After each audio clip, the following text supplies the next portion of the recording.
very good afternoon to all of you, and welcome to the session on customer experience performance of Indian brands. Like Anish said, my name is Amit. I'm an analyst at Forrester.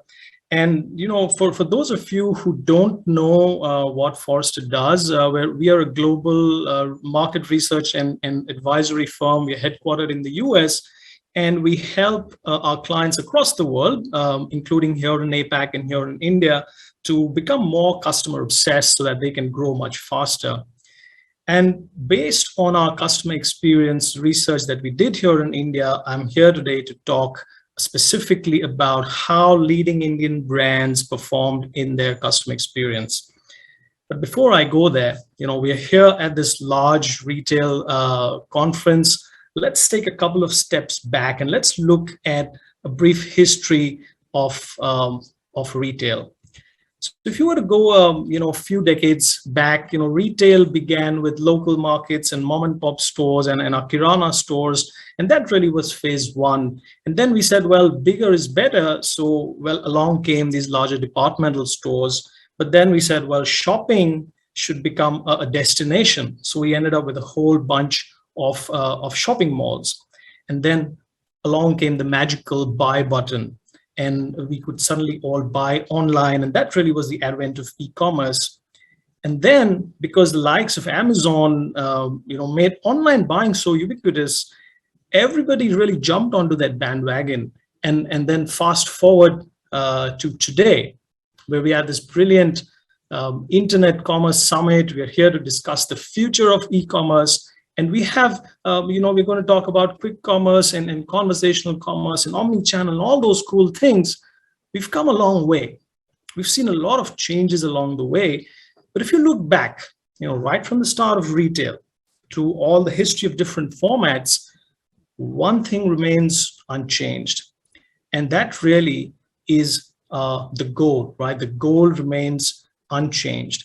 As a retailer, really your hope is that your customer has this really awesome experience with you. And because they have this awesome experience, they're going to keep buying from you and keep coming back to you.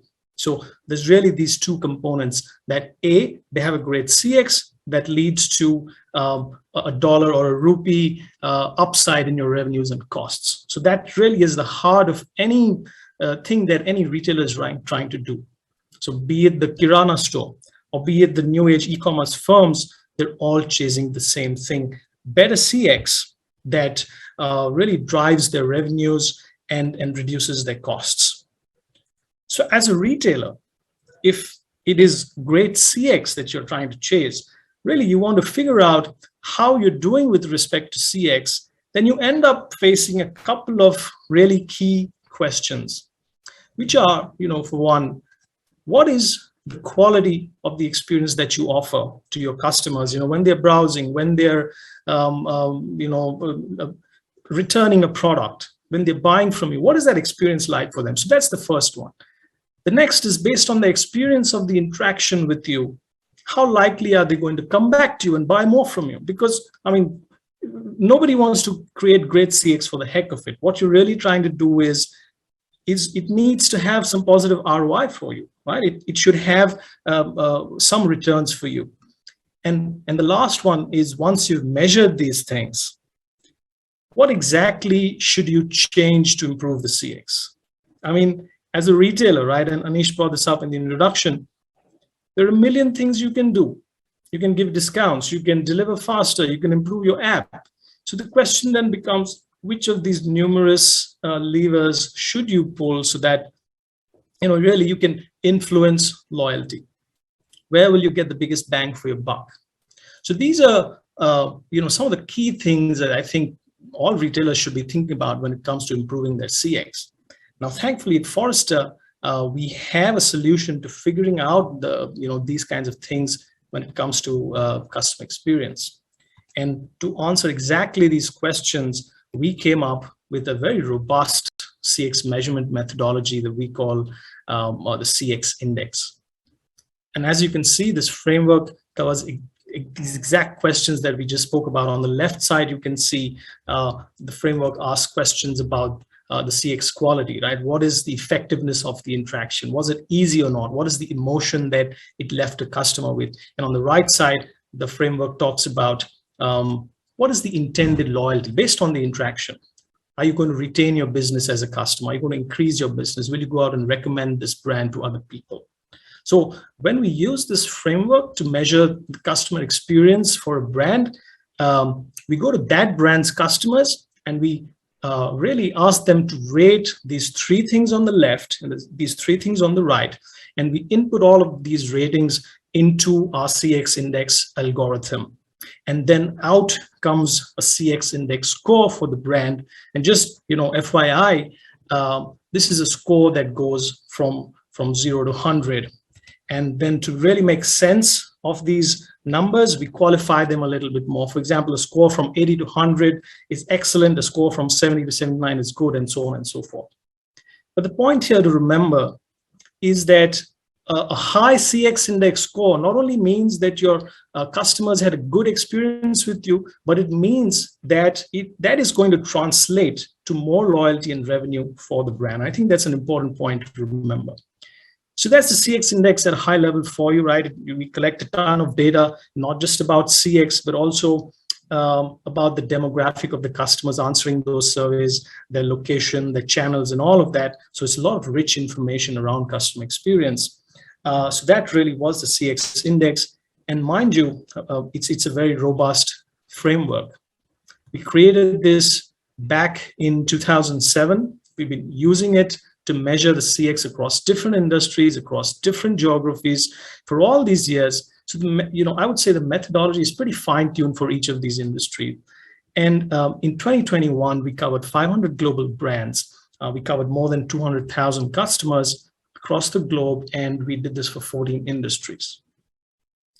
Of course, we ran this exercise for India as well. We used the CX index framework to go out and quiz the customers of over 29 brands in the country. And we surveyed over 5,500 customers in this process. And we ran this from March through April earlier this year. And those are the results that I want to really showcase to you today, right? The CX performance of all these brands in the country and how well do their interactions really drive loyalty for them. So, very, very quickly, let me show you. These are the 4 industries that we covered.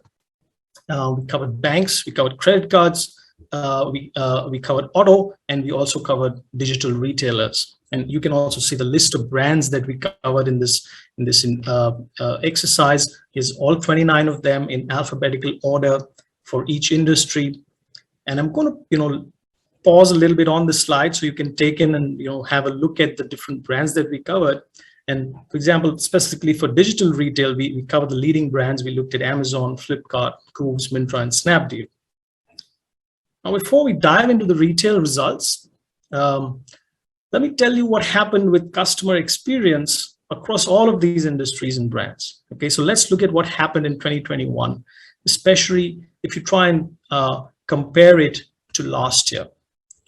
Now, overall, if you consider all 29 brands, you'll notice that there's a percentage of brands that were excellent last year, and they were unable to actually sustain that performance, and they slipped to good. And that's what happened at the right end of that graph. But at the same time, if you look at the left side of the graph, you'll also see there's a percentage of brands that were mediocre or good in 2020, and they sort of improved their performance and moved to good. So net, we have some excellent brands slipping to good, but we also have some mediocre brands pulling up the socks and moving to good. But interestingly, despite this movement of brands, the average customer experience score of individual industries, that barely moved year on year. You can see that on the graph, right? Those 2 dots, they're almost overlapping for each industry. So in that sense, it was, I would say, a very slow year for customer experience. And I suppose that's not a surprise, right? I mean, think about it, with the kind of year that we've sort of gone through, it's not surprising at all.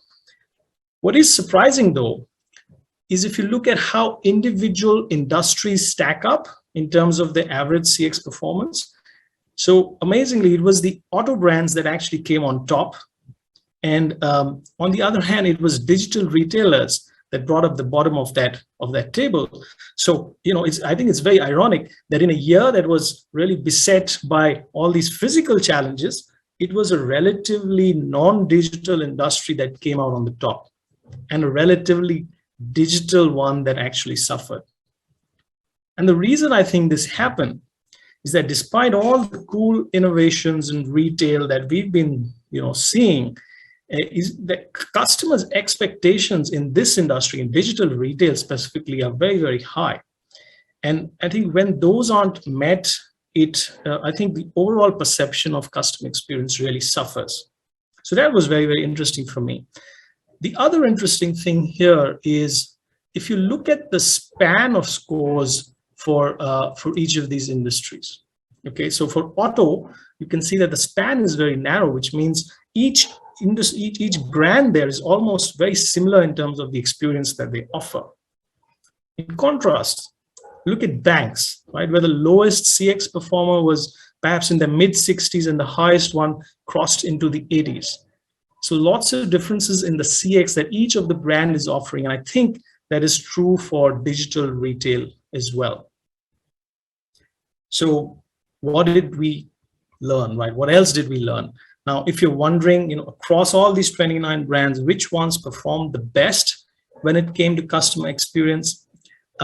Well, here they are, right? This is a list of the top 10 brands across industries.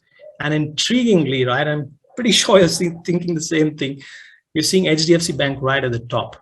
And this, despite all the issues that the brand has gone through this year, right? They were in the news for all the wrong reasons. And I think the lesson here is if you had issues, you can still, if you do a decent job of recovery, and if you can be transparent about what's happening, I think that customer trust can still be retained in a sense. And I think there's a lesson there for all brands. If you look at the rest of the list, I see some regulars there. Toyota always makes this list. Amex always makes this list, again, so well known for their customer service. So that is not a surprise. And then the remainder of that list is a mix of banks and auto firms. So that was a top 10 list, but I think now it's time to dive into some more details. And as you know, we covered 4 industries in this research, but for our session today, I think we're going to stick to retail, right? We're in a retail conference. So let's stick to digital retail and see what happened there. So what happened with retail specifically was that if you talk about individual brands and their rankings, you can see that Cooves was at the top with a CX index score of 76. And if you look at the 2020 performance, it's clear that they're continuing their winning streak. The data shows that the reason they were at the top is because more than half of their customers actually had an excellent experience with the brand. What that means is they were more consistent in their CX delivery for different customers at different points in time. And I think, this is a lesson for other brands, because it's not that other brands don't offer excellent experiences. They do, but I think that overall CX suffers because they're unable to really ensure that excellent CX happens consistently in different locations, across different departments, across different channels, right? At different points in time. That fluctuates. So I think retail brands will really do well if they can focus a little bit on this consistency. And so that was Cooves, right? That's one point where Cooves led.